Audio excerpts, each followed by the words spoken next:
வாழ்க வளமுடன். எல்லாருக்கும் வணக்கங்க. நண்பர்களே, இந்த பதிவில் நம்ம பார்க்கக்கூடியது விருச்சிக ராசியில் பிறந்த நண்பர்களுக்கு வரக்கூடிய ஆவணி மாதம் சாதகமாக இருக்குமா அல்லது பாதகமாக இருக்குமா?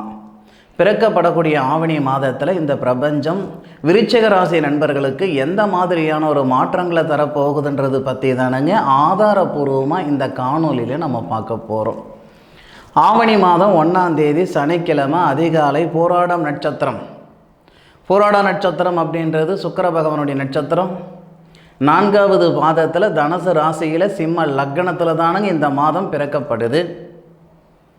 விருச்சிக ராசி நண்பர்களுக்கு மட்டுமே தொழில் ஸ்தானாதிபதியாக சூரிய பகவான் வருவார். வேறு எந்த ராசிக்கும் தொழில் ஸ்தானாதிபதி சூரிய பகவான் வர மாட்டாப்படி. அப்பேற்பட்ட சூரிய பகவான் தொழில் ஸ்தானாதிபதி விருச்சிக ராசிக்கு 10வது பாவகன் சொல்லக்கூடிய அந்த தொழில் ஸ்தானாதிபதி தன்னுடைய சொந்த வீட்டுக்கு வரக்கூடிய ஒரே மாதம் இந்த மாதம் தானுங்க. அப்போ ஆவணி 1ஆம் தேதியிலிருந்து ஆவணி மாதம் 31ஆம் தேதி வரை சூரிய பகவானுடைய காலகட்டம் நமக்கு சிம்மத்தில். ஒரு கிரகம் எந்த இடத்துல இருக்காருன்றதை விட யாருடைய சாரம் வாங்குறாரோ அதுக்கேற்ற பலன்கள் தான் கொடுக்கும். 10வது பாவகத்தில் 10வது பாவகத்துக்கு அதிபதியாக வரக்கூடிய சூரிய பகவான் 3 நட்சத்திரத்தில் அவர் டிராவல் பண்ணுவார். முதல் 13 நாள் மகம் நட்சத்திரத்தில், 2வது 13 நாள் 13 நாள். அப்போது 2வது அந்த 13 நாள் வந்து பார்த்திங்கன்னா பூரம் நட்சத்திரத்தில். அதன் பிறகு வரக்கூடிய 4 நாட்கள் உத்தரம் நட்சத்திரம். பூர்வம் நட்சத்திரத்தில் வரும்போது ஒரு மாதிரியான பலன்கள் கொடுக்கும். மகம் நட்சத்திரத்தில் சூரிய பகவான் வரும்போது ஒரு மாதிரியான பலன்கள் கொடுக்கும். அதுக்கு முன்னாடி விருச்சிக ராசி நண்பர்களுக்கு வரக்கூடிய ஆவணி மாதத்தில் முழுமையாக குரு மங்கள யோகம் அப்படின்ற ஒரு யோகம் ஒரு 10 நாட்களுக்கு இருக்குது. அதே தருணத்தில் புதனாதித்ய யோகம் ஒரு 6 நாட்களுக்கு இருக்குது. இந்த 2 யோகம் விருச்சிக ராசி நண்பர்களுக்கு சாதகமாக இருக்குமே தவிர பாதகமாக இருக்காது. ஒரு சிலருக்கு ஆடி மாதத்துலேயும் இந்த யோகம் இருந்து தான் செஞ்சது. ஆடி மாதத்தில் கூட ஒரு சில நண்பர்களுக்கு இந்த பலன்கள் தாமதமாக இருந்திருக்கலாம், வராமல் இருந்திருக்கலாம். இந்த யோகம் ஆவணி மாதத்தில் கண்டிப்பாக இந்த யோகம் வரத்துக்கான வாய்ப்புகள் உண்டு. விருச்சிக ராசி நண்பர்கள் எந்த ஒரு சூழ்நிலையிலையும் அடுத்தவங்களுடைய உழைப்பில் வாழணுன்ற எண்ணம் வராது. நம்ம உழைப்பு நமக்கு இருக்கோ இல்லையோ, நம்ம உழைப்பே நமக்கு இல்லைனாலும் பரவாயில்ல, அடுத்தவனுடைய உழைப்பு நமக்கு வேணாம் சாமின்னு நினைக்கக்கூடியவங்க தான் இந்த விருச்சிக ராசி நண்பர்கள். நம்ம தெரியாமல் செஞ்ச கர்மாவே நம்மளால் நீக்க முடியல, தெரிஞ்ச ஒரு கர்மாவை பண்ணிடக்கூடாது அப்படின்றதில் உறுதியாக இருப்பாங்க இந்த விருச்சிக ராசி நண்பர்கள். உறுதுணையானா உறுதியாக இருப்பாங்க. அப்போது விருச்சிக ராசி நண்பர்களுக்கு 10வது பாவகத்துக்கு அதிபதியாக தொழில் ஸ்தானாதிபதி வந்து சனி பகவானுடைய சாரம் வாங்குறார். சனி பகவான் நமக்கு கெட்டவராகவே வச்சுக்கோங்க. ஆனால் சனி பகவான் இந்த தருணத்தில் வந்து வக்ரம் அடைஞ்சிருக்கார். ஒரு கெடுதல் செய்யக்கூடிய ஒரு கிரகம், கெட்ட கிரகம், அவர் ஆட்சியில் இருக்கும் பொழுது கெடுதல் பண்ணும், நட்பில் இருக்கும்போது கெடுதல் பண்ணும். அதே மறைவு ஸ்தானத்தில் இருக்கிறாரு, வக்ரத்தில் இருக்கிறாரு, அஸ்தமனத்தில் இருக்கிறாருன்னா அந்த கிரகம் நல்லது பண்ணும். விருச்சிக ராசி நண்பர்களுக்கு சனி பகவான் கெட்டவராகவே இருந்தாலும் 4வது பாவகத்தில் 4வது பாத்தியத்தில் குரு பகவானுடைய சாரம் வாங்கி உங்களுடைய ராசியை 10வது பார்வையாக பார்க்குறாரு. உங்கள் ராசியும் பார்க்குறாரு. ராசிக்கு 10வது பாவகத்துக்கு அதிபதி சூரிய பகவானையும் பார்க்குறாரு. இதனால் 1ஆம் தேதியிலிருந்து 13 தேதிக்குள்ளார ஆவணி மாதம் 1ஆம் தேதியிலிருந்து 13 தேதிக்குள்ளார விருச்சிக ராசியில் பிறந்த நண்பர்களுக்கு அடுத்த கட்டத்துக்கு அவங்க ட்ராவல் பண்ணுறதுக்கான வாய்ப்புகள் கொடுக்கும். தொழில் ஸ்தானத்தில் ஒரு சில நண்பர்கள் இருக்க தான் செய்கிறீங்க. விருச்சிக ராசியில் பிறந்தவங்க 2 பேர் செய்கிற வேலை நான் ஒரு ஆள் செய்கிறேனுங்க. 8 மணி நேரம் வேலை செய்ய சொன்னால் நான் 10 மணி நேரம் வேலை செய்கிறேன். ஆனால் துளி இம்ப்ரூவ்மெண்ட்டு இல்லைங்க. 10,000 ரூபாய் சம்பாதிக்கிறேங்க. இந்த 10,000 ரூபாய் சம்பாதிக்கிறதுக்கு கரெக்டாக 10 மணி நேரம் வேலை செய்கிற மாதிரி இருக்குதுங்க அப்படின்னு சங்கடப்பட்டு இருக்கிற அந்த விருச்சிக ராசியில் பிறந்த நண்பர்களுக்கு இந்த காலகட்டம் நிறைவான காலகட்டம். உங்களுக்கு எந்த இடத்துல உங்களுடைய உழைப்புக்கு தகுந்த உயர்வு எந்த இடத்துல இருக்கோ அந்த இடத்துக்கு அழகாக கொண்டு போய் இந்த பிரபஞ்சம் உங்களை சேர்த்திடும். கனவு கூட நினச்சிருக்க மாட்டீங்க இந்த மாதிரி ஒரு இடத்துக்கு வேலைக்கு போவீங்க, இல்லை இந்த மாதிரி வேலையை நம்ம செய்வோம் அப்படின்ற ஒரு எண்ணம் கனவு கூட வந்திருக்காது. ஆனால் வரக்கூடிய ஆவணி மாதம் 1ஆம் தேதியிலிருந்து ஆவணி மாதம் 13 தேதிக்குள்ளார விருச்சிக ராசிக்கு 11வது பாவகத்தில் இருக்கக்கூடிய கேது பகவானுடைய சாரத்தில் 10வது பாவகத்தில் 10வது பாவகத்துக்கு அதிபதி சூரிய பகவான் வந்து உங்களுடைய ராசிக்கு 4வது பாவகன் சொல்லக்கூடிய சுபஸ்தானத்தில் இருக்கக்கூடிய சுபஸ்தானாதிபதியை பார்க்குற தருணத்தில் சுபஸ்தானாதிபதின்னு சொல்லக்கூடிய கிரகம் சனி பகவான், தனஸ்தானாதிபதி புத்திரஸ்தானாதிபதின்னு சொல்லக்கூடிய குரு பகவானுடைய சாரம் வாங்கி உங்கள் ராசியை பார்க்குறார். உங்கள் ராசியை பார்க்கக்கூடிய கிரகங்கள் மட்டும் குருவுடைய பார்வை, செவ்வாவுடைய பார்வை, சனி பகவானுடைய பார்வை, கிட்டத்தட்ட 3 கிரகங்களுடைய பார்வை விருச்சிக ராசி மேலே படுது. ஒரு நல்ல விஷயம் என்னென்னா இந்த 3 கிரகங்களும் வெளி சுற்று கிரகங்கள். கிரகங்கள் 9 இருந்தாலும் அதில் உள் சுற்று கிரகங்கள் வெளி சுற்று கிரகங்கள்னு இருக்குதுங்க. ஒவ்வொரு கிரகத்துக்கும் ஒவ்வொரு தன்மை உண்டுன்ற மாதிரி ஒரு கிரகம் உள் சுற்று கிரகமாக வெளி சுற்று கிரகமா, 30 நாளில் மாறக்கூடிய கிரகமா, 2.5 நாள் மாறக்கூடிய கிரகமா, 1 வருஷத்தில் மாறக்கூடிய கிரகமா, 19 வருஷத்தில் 19 வருஷம் இல்லை 2.5 வருஷத்தில் மாறக்கூடிய கிரகமா, திசை 6 வருஷமா 10 வருஷமா 19 வருஷமான்ற திசை காலமெல்லாம் இருக்குது. அந்த அடிப்படையில் செவ்வாவுடைய பார்வை, குருவுடைய பார்வை, சனியுடைய பார்வை நீங்கள் வாங்கக்கூடிய தருணத்தில் ஆவணி மாதம் 1லிருந்து 13 தேதிக்குள்ளார சுய தொழில் செய்கிறதுக்கு வாய்ப்பு இருக்குது. சுய தொழில் செய்யணுன்ற ஆசை எல்லாருக்கும் இருக்குதானுங்க செய்யுது. எத்தனை பேரை நம்ம செஞ்சுக்கிறோம்? பயம் ஒன்று இருக்கும், என்னடா இருக்கிற இடத்துலேருந்து கீழே போயிடுவோமா, யாரும் யாருடைய சப்போர்ட்லேருந்து வரலைங்க, நாமளாக கையை ஊனி கரணம் போட்டு தான் மேலுக்கு போய்கிட்டு இருக்கோம். 1 மாதம் கெட்டாலும் 40,000 ரூபாய் என்னடா பண்ணுறதுன்ற பயத்திலேயே ஓடிக்கிட்டு இருக்கோம். குதிரைக்கு கடிவாளம் கட்டின மாதிரி அந்த பயத்திலேயே தான் நம்ம ஓடிக்கிட்டு இருக்கோம். நின்று நிதானமாக பொறுமையாக சிந்தித்து பார்த்தீங்கன்னா இன்றைக்கி நாம் வேலை செய்கிற நிறுவனமே ஒரு காலகட்டத்தில் நம்மளை மாதிரி தான் இருந்திருப்பாங்க. அவங்களும் வேறு பக்கம் ஓடிக்கிட்டு தான் இருந்திருப்பாங்க. அவங்க நின்று நிதானமாக பொறுமையாக யோசனை பண்ணதுனால தான் நமக்கு வேலை கொடுத்துருக்குறானுங்க.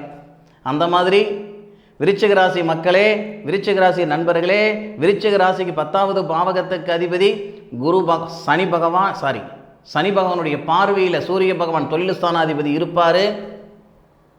குரு பகவான் உங்கள் ராசியை பார்க்குறாரு, உங்கள் ராசிக்கு 11வது பாவகத்தை பார்க்குறாரு, உங்கள் ராசிக்கு 3வது பாவகத்தை பார்க்குறாரு, லாபத்தை பார்க்குறாரு, உங்கள் ராசியை பார்க்குறாரு, தைரியத்தை பார்க்குறாரு. குரு தனஸ்தானாதிபதி. இந்த குரு சந்திர பகவானுடைய சாரம், கிருஷ்ண பகவான் அவதரித்த சாரம் சொல்லுவாங்க. ரோகிணி நட்சத்திரம் 4வது பாதம் 52 டிகிரியில் உங்கள் ராசிநாதனோட சேர்ந்து குருமங்கள யோகமாக இருந்து உங்கள் ராசியை பார்க்குறார். இதெல்லாம் எதுக்காக நான் சொல்கிறேன்னா, மூச்சு பிடிச்சிக்கிட்டு ஆவணி 1லிருந்து ஆவணி 13 தேதிக்குள்ளார விருச்சிக ராசியில் பிறந்த நண்பர்கள் சுய தொழில் செஞ்சிங்கன்னா 100% உயருவீங்க, உருப்பிடுவீங்க. பிளான் இல்லாமல் பண்ணாதீங்க. தெரிஞ்ச தொழிலை விடவும் கூடாது, தெரியாத தொழிலை தொடவும் கூடாது.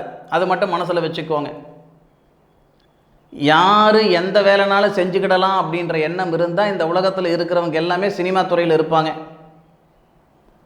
அது வாய்க்கிறவங்களுக்கு தான் வாய்க்கும். சினிமாவில் போய் அழிஞ்சு போனவங்களும் இருக்கிறாங்க, சினிமாவில் போய் சம்பாரித்தவங்களும் இருக்கிறாங்க. ஒரு உதாரணத்துக்கு சொல்கிறேனுங்க, ஒரு தொழில் எந்த தொழிலாக இருக்கட்டும், சோசியல் மீடியாவில் வாழ்ந்தவங்களும் இருக்கிறாங்க, சோசியல் மீடியாவில் அவங்க வாழ்க்கையே அழிஞ்சு போனதும் இருக்குது. அப்போது ஒவ்வொருத்தருக்கும் ஒவ்வொரு பிராத்தம் இருக்கும். உங்களுடைய ஜாதக ரீதியாக உங்களுக்கு எந்த தொழில் செட் ஆகுன்ற விஷயத்தை பார்த்துட்டு அந்த தொழிலை இந்த ஆவணி மாதம் 1ஆம் தேதியிலிருந்து 13 தேதிக்குள்ளார நீங்கள் செய்ய ஆரம்பிச்சிங்கன்னா சாமி சத்தியமாக நல்லா இருப்பீங்க. அதில் மாற்று கருத்து இல்லை. 50 லட்ச ரூபாய் போட்டு தொழில் செஞ்சு நட்டமானவங்களை பார்த்துருக்கோம். 5 கோடி ரூபாய் போட்டு தொழில் செஞ்சு நட்டமானவங்களை பார்த்துருக்கோம். வெறும் 5000 ரூபாய் தொழில் போட்டு வாழ்ந்தவங்களை நம்ம பார்த்துருக்கோம். அந்த இடத்துல பணம் முன்னாடி நிற்கிதா சார் அப்படின்னா, பணம் முன்னாடி நிற்க போகிறது இல்லைங்க. உங்களுடைய கிரகம் தான் முன்னாடி நிற்கிது, உங்களுடைய நேர காலங்கள் தான் முன்னாடி நிற்கிது. 10 லட்ச ரூபாய், 20 லட்ச ரூபா, 50 லட்ச ரூபா இதெல்லாம் அப்புறம். முதல்ல 1லிருந்து 10க்கு போங்க. எடுத்த உடனே 10க்கு போனோம்னா கீழே விழுந்தோம்னா மூஞ்சி முகர உடஞ்சி போயிடும். சரியா? 10,000 ரூபாய் போட்டு தொழில் செய்கிறவனுக்கு 1 லட்ச ரூபாய் கடன் ஆகி போச்சுன்னா மேலே ஏற முடியுமா? தலை தூக்க முடியுமா? முடியாது இல்லைங்களா? அதனால் உங்கள் சக்திக்கு தகுந்த மாதிரி சுயதொழில் செய்யணும்னு நினச்சிங்கன்னா இந்த நேரத்தை பயன்படுத்திக்கோங்க. பொதுவாகவே விருச்சிக ராசி நண்பர்களுக்கு ரியல் எஸ்டேட் நல்லா இருக்கும், ஹோட்டல் தொழில் நல்லா இருக்கும், உணவு சார்ந்த வேலைகள் எல்லாமே ரொம்ப ரொம்ப நல்லா இருக்கும், வெளியூர் பயணம் நல்லா இருக்கும், வெளிநாடு சமாச்சாரம் நல்லா இருக்கும். உங்களுடைய ஜாதகத்துக்கு பிராப்தம் என்னன்றது முதல்ல தெரிஞ்சுக்கோங்க. அதுக்கு தகுந்த மாதிரி ஒரு அடித்தளம் போடுங்க, நிச்சயம் சாதகமாக இருக்கும். இது போன மாதம் பதிவில் நான் சிறப்பு பதிவில் போட்டிருந்தேனுங்க. அதுபோக விருச்சிக ராசியில் பிறந்த நண்பர்களுக்கு ஆவணி மாதம் 1ஆம் தேதியிலிருந்து ஆவணி மாதம் 13 தேதிக்குள்ளார ஒரு அருமையான யோகம் என்னன்னா புத்திர வளர்ச்சி. விருச்சிக ராசியில் பிறந்தவங்க திருமணம் ஆகிட்டு 10 வருஷமாயும் குழந்தை பாக்கியம் இல்லை, 12 வருஷமாயும் குழந்தை பாக்கியம் இல்லை, போகாத கோவில் குளம் கிடையாது, பண்ணாத பரிகாரங்கள் கிடையாது, பார்க்காத வைத்தியம் கிடையாது, இது வரைக்கும் எங்களுக்கு நல்லது நடக்கலை சாமி, எங்களுக்கு குழந்தை பாக்கியம் இருக்கா இல்லையான்னு எங்களுக்கு தெரியல, இல்லைன்னு தெரிஞ்சாலும் உறுதியாக தெரிஞ்சிருச்சுன்னா ஒரு குழந்தைய அடாப்ட் பண்ணிக்குவோம், எடுத்து வளர்த்துக்கிடுவோம், அப்படியா இப்படியான்னு தெரியாத மனநிலையில் நாங்கள் இருந்துக்கிட்டு இருக்கிறோம் அப்படின்னா 100% ஆவணி மாதம் 1ஆம் தேதியிலிருந்து ஆவணி மாதம் 13 தேதிக்குள்ளார இந்த பிரபஞ்சம் புத்திர வளர்ச்சி உங்களுக்கு கொடுக்கறதுக்கான வாய்ப்புகள் உண்டு. உங்களுடைய ஜாதக ரீதியாக தோஷங்கள் எது இல்லாத பட்சத்தில், பாதகமான தசாபுத்தி நடக்காத பட்சத்தில், சரிங்களா? அதுபோக இன்னும் ஒரு சில நண்பர்கள் விருச்சிக ராசியில் பிறந்தவங்க இருக்காங்க. எப்படின்னா தன்னுடைய பிள்ளைகள் இருப்பாங்க. விருச்சிக ராசியில் பிறந்தவங்களுடைய பிள்ளைகள் மகளாகவோ மகனாகவோ இருப்பாங்க. தன்னுடைய மகளுக்கும் அல்லது மகனுக்கும் திருமணம் செஞ்சு பார்க்க முடியல, ஒன்று பொண்ணு கல்யாணம் பண்ணணும், இல்லையா பையனுக்கு கல்யாணம் பண்ணணும், எதுவுமே நம்மளால் பண்ண முடியாது அப்படின்ற மன அழுத்தத்தில் இருக்கக்கூடிய விருச்சிக ராசியில் பிறந்த ஐயாவுக்கு, ஐயா அம்மா அவங்களுக்கு, அதாவது விருச்சிக ராசியில் பிறந்த நண்பர்களுக்கு, விருச்சிக ராசியில் பிறந்த பிள்ளை, அதாவது அவங்க பிள்ளைகளுக்கு திருமணம் செய்து வைக்கக்கூடிய தருணம் இந்த ஆவணி மாதம். ஆவணி மாதம் 1ஆம் தேதியிலிருந்து ஆவணி மாதம் 31ஆம் தேதிக்குள்ளார பெற்றவங்களுக்கு இருக்கக்கூடிய மன அழுத்தம் நீங்க போகுது. உங்களுடைய கிரகம் உங்களுடைய சாதகமான பலன்கள் உங்கள் பிள்ளைகளுக்கு நல்லது செய்கிறதுக்கான வாய்ப்புகள் இருக்கும். மூட்டு வலி இருக்குது, முதுகு வலி இருக்குது, இடுப்பு வலி இருக்குது, கால் வலி இருக்குது, கை வலி இருக்குது, உடம்புல வலி இல்லாத இடம் கிடையாது சார், உச்சந்தலையிலிருந்து உள்ளங்கால் வரைக்கும் வலி வருத்தம் இருந்துக்கிட்டு இருக்குது சார் அப்படின்னா சூரிய பகவானுடைய பார்வை உங்களுடைய ராசிக்கு 4வது பாவகத்தை பார்க்கக்கூடிய தருணத்தில் 4வது பாவகத்துக்கு அதிபதி உங்கள் ராசியை பார்க்குறாரே, இந்த சூழ்நிலையால் உடல் ஸ்தானாதிபதி உங்கள் ராசியை பார்க்குறாரே, இந்த சூழ்நிலைகளால் உடல் உபாதைகள் குறையிறதுக்கு வாய்ப்பு உண்டு. சார் உடல் உபாதைகள் குறையிறதுக்கு வாய்ப்பு இருக்குன்னு சொல்கிறீங்க, எந்த அடிப்படையில் சொல்கிறீங்க அப்படின்னா நம்ம ஜாதகத்தில் எல்லாத்துக்கும் ஒரு பாவகம் இருக்குதுங்க. உடம்பு பற்றி நான் சொன்னேன். உடலை பற்றி நம்ம சொல்லணும்னா உடல் ஸ்தானாதிபதி பலமாக இருக்கணும். உடல் ஸ்தானாதிபதி விருச்சிக ராசி நண்பர்களுக்கு யாருன்னா குரு, அவர் தான் உடல் ஸ்தானாதிபதி. தனத்துக்கு அதிபதி அவர் தான், குடும்பத்துக்கு அதிபதி அவர் தான், படிப்புக்கு அதிபதி அவர் தான், உடலுக்கு அதிபதி அவர் தான். அவர் பகையாக இருந்ததுனால பலவிதமான சங்கடங்கள் கொடுத்துட்டு இருந்திருக்கோம். இந்த மாத தொடக்கத்தில் ஒரு சிறப்பான பரிவர்த்தனை. அந்த உடல் ஸ்தானாதிபதினு சொல்லக்கூடிய குரு பகவானுக்கு நட்சத்திரம் கொடுத்தவர் சந்திரன், சந்திர பகவான். ரோகிணி நட்சத்திரம் 4வது பாதத்தில் 52 டிகிரியில் நமக்கு குரு பகவான் இருக்கார், உடல் ஸ்தானாதிபதி. அந்த உடல் ஸ்தானத்தில் சந்திரன் இருக்கார். உடல் ஸ்தானத்தில் சந்திரன், உடல் ஸ்தானாதிபதிக்கு நட்சத்திரம் கொடுத்த சந்திரன் உடல் ஸ்தானத்தில் இருக்கார். இங்கே ஒரு பரிவர்த்தனை இருக்கு. குருவுக்கு நட்சத்திரம் கொடுத்தவர் சந்திரன், சந்திரனுக்கு வீடு கொடுத்தவர் குரு. அந்த சந்திரன் யாருடைய நட்சத்திரத்தில் இருக்கிறாங்க? குரு சந்திரனுடைய நட்சத்திரத்தில் இருக்குன்னா அந்த சந்திரனுக்கு நட்சத்திரம் கொடுத்தவர் யாருன்னு கேட்டிங்கன்னா சுக்கிரன். போராடம் நட்சத்திரம் 4வது பாதம் 263 டிகிரி. அப்போது அந்த சுக்கிரனை சுக்கிரன் எங்கே இருக்கிறாருன்னு பார்த்தீங்கன்னா தன்னுடைய சுய நட்சத்திரத்தில் உங்களுடைய லக்னத்துக்கு 10வது பாவகத்துக்கு அதிபதி சூரியனோட சேர்ந்திருக்கார். சிறப்பாக இருக்கும். தனம் வளரும், ஆரோக்கியம் நல்லா இருக்கும், கொடுத்த இடத்துல வாங்க முடியும், வாங்கின இடத்துல கட்ட முடியும், சுய தொழில் உருவாக்க முடியும், புத்திர வளர்ச்சி கிடைக்கும். ஒரு மாதத்தில் ஒரு மாற்றம் வர்றதே பெரிய விஷயம். இந்த மாதத்தில் 6-7 மாற்றம் வரும். 6-7 மாற்றம் ஒருத்தருக்கே வந்துடுமா? ஏங்க, ஒருத்தராக எல்லாமே நம்ம யோசனை பண்ணுறோம். ஒவ்வொருத்தருக்கும் ஒவ்வொரு பிரார்த்தனை, ஒவ்வொருத்தருக்கும் ஒவ்வொரு விதமான எதிர்பார்ப்பு, ஒவ்வொரு விதமான கஷ்டம் இல்லையா? பணத்துக்காக கஷ்டப்பட்டுட்டு இருக்கிறவங்க கண்டிப்பாக புத்திர வளர்ச்சிக்கு கஷ்டப்பட மாட்டாங்க. புத்திர பாக்கியத்தில் கஷ்டப்பட்டுட்டு இருக்கிறவங்க பணத்தை கஷ்டப்பட மாட்டாங்க. எப்படியோ ஒன்று, ஒரு விஷயம் இருக்குதுன்னா ஒரு விஷயம் இல்லை. அப்போது விருச்சிக ராசியில் பிறந்தவங்களுக்கு இந்த 6-7 மாற்றம் ஒவ்வொருத்தருக்கும் அவங்களுடைய விருப்பத்துக்கு அவங்களுடைய எதிர்பார்ப்பு என்னவோ அந்த எதிர்பார்ப்பு பூர்த்தி அடைகிறதுக்கான வாய்ப்புகள் உண்டு. இருந்தாலும் உங்களுடைய சுய ஜாதகத்தில் பார்த்து எதாவது நெகட்டிவான விஷயங்கள் ஏதாவது இருக்குதுன்னா அதுக்கு தகுந்த மாதிரி வழிமுறைகள் பண்ணிக்கிறது. இந்த பிரபஞ்சம், நான் முதல்ல எல்லா பதிவுகளும் சொல்கிறதுங்க, இந்த பிரபஞ்சம்ன்றது யாருக்கும் எதிரி இல்லை. எல்லாருக்கும் எல்லா விதமான வளர்ச்சிகளும் எல்லா நேரத்துலையும் கொடுக்கலனாலும் ஒவ்வொரு நேரத்தில் ஒவ்வொருத்தருக்கும் வளர்ச்சி இந்த பிரபஞ்சம் கொடுத்துக்கிட்டு தான் இருக்குது. பயன்படுத்திக்கிறோமா பயன்படுத்திக்கலையான்றது தான் கேள்வி. போகிற பாதை சரியாக தவறான்றது நம்ம கண்ணு பார்த்து தெரிஞ்சுக்கிறோம். எதிர்காலம் எப்படி இருக்குதுன்றது நம்ம ஜாதகத்தை பார்த்தா தான் தெரிஞ்சுக்கிட முடியும். உங்களுடைய சுய ஜாதகத்தை பாருங்கள். ஆவணி மாதம் சாதகமாக இருக்குது, சங்கடங்களெல்லாம் ஒன்றும் கிடையாது. சூரிய பகவான் கேதுவுடைய சாரமான மகம் நட்சத்திரத்தில் இருக்கும்போது அந்த கேது பகவான் விருச்சிக ராசிக்கு 11வது பாவகத்தில் இருக்கிறது நல்லது. சுக்கிரனுடைய நட்சத்திரமான பூர நட்சத்திரத்தில் சூரிய பகவான் தொழில் ஸ்தானாதிபதி வரும்போது அந்த சுக்கிர பகவான் அதே 11வது பாவகத்தில் லாபத்தில் இருக்கிறது நல்லது. அதன் பிறகு சூரிய பகவான் சூரிய சாரணம் வாங்கும் பொழுது சில நண்பர்களுக்கு அரசாங்க உத்தியோகம் கிடைக்கிறதுக்கு வாய்ப்பு இருக்குது. அரசு துறையில் நல்லது நடக்கிறதுக்கு வாய்ப்பு இருக்குது. விளையாட்டுத் துறையில் இருக்கிற நண்பர்கள் ஜெயிக்கிறதுக்கு வாய்ப்புகள் இருக்குது.